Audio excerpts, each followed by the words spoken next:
going to achieve mental health for all, particularly in these situations where there are very few professionals, then we have to involve all within that journey.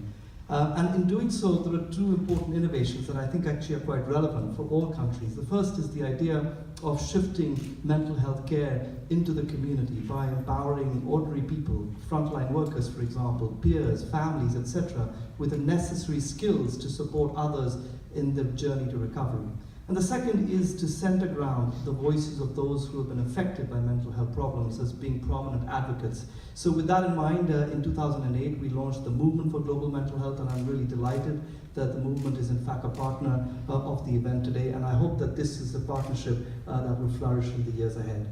Now, I just want to say a little bit about why I'm here and what I'm taking away from this day already.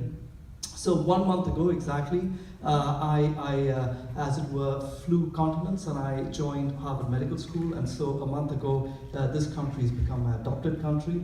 And I thought to myself when Barbara invited me to this meeting, and the meeting had this kind of really interesting title of changing the culture of mental health, and I thought this is actually what we've been doing for 20 years in the developing world. And I was really curious exactly what would changing the culture of mental health in this country with so much resource actually look like. And I came here really to listen and learn. And I have to say, having spent the whole day listening to some of the amazing panels that have gone before, I was struck not so much by the differences between these panels and what my experiences have been, but actually the similarities.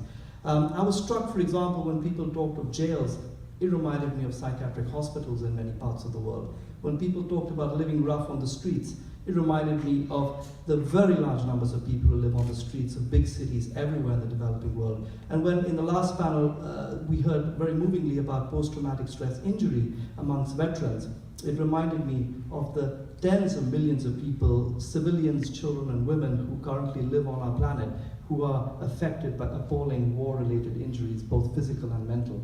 And it then reminded me that perhaps when we talk about mental health, this might be the only health issue in which there is no developed country. Maybe all countries are developing to some degree or another. And if that is the case, I thought to myself that here is a tremendous opportunity that we can actually learn from one another globally. It seems to me that whereas the developing world can certainly take away some great lessons from the US, the reverse may also be true, because it sounds to me that there are issues here, in spite of so much money and resource, that you are also struggling with. I want to finish just by saying it strikes me, that one of the great uniting themes around the world today is that we're all, as communities, as societies, affected by really dramatic social and cultural change, some of which I have to say can be quite terrifying, particularly as we see communities and countries fragmented increasingly. And I kind of thought to myself, could mental health be the one issue that unites us all? Oh,